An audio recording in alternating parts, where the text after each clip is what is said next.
You wouldn't look twice at these brownstones on West 86th Street if they weren't in the middle of a neighborhood controversy. The tenants who live inside will likely have to leave because the building's new owner, a prominent Jewish organization, doesn't want to use them for apartments anymore. Chabad of the Upper West Side plans to put its preschool and synagogue there instead.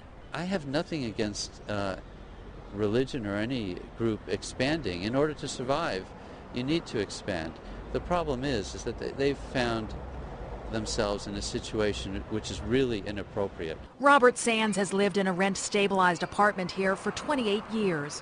He says Chabad's expansion is inappropriate not only because the buildings are landmarked, but when Chabad moves in, Sands and his neighbors will have to move out, and no one knows where. It's hard to plan one's life when you have this kind of a sword hanging over your head. Chabad is asking a Landmarks Preservation Commission to approve a rooftop addition and another in the rear yard. That part isn't sitting well with people on West 87th Street whose homes would abut the new building. The effect of what's going in here will greatly damage our life experience and the quality of life. The local council member isn't coming down on anyone's side yet. You have the stakeholders of the tenants.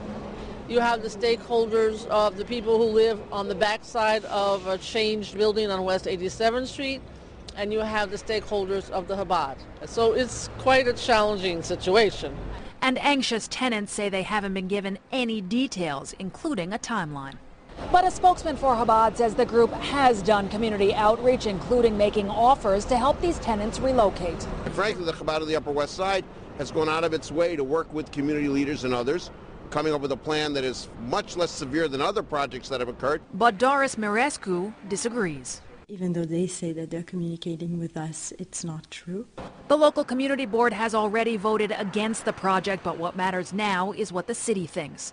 The Landmarks Preservation Commission is expected to take up the issue again in the next few weeks.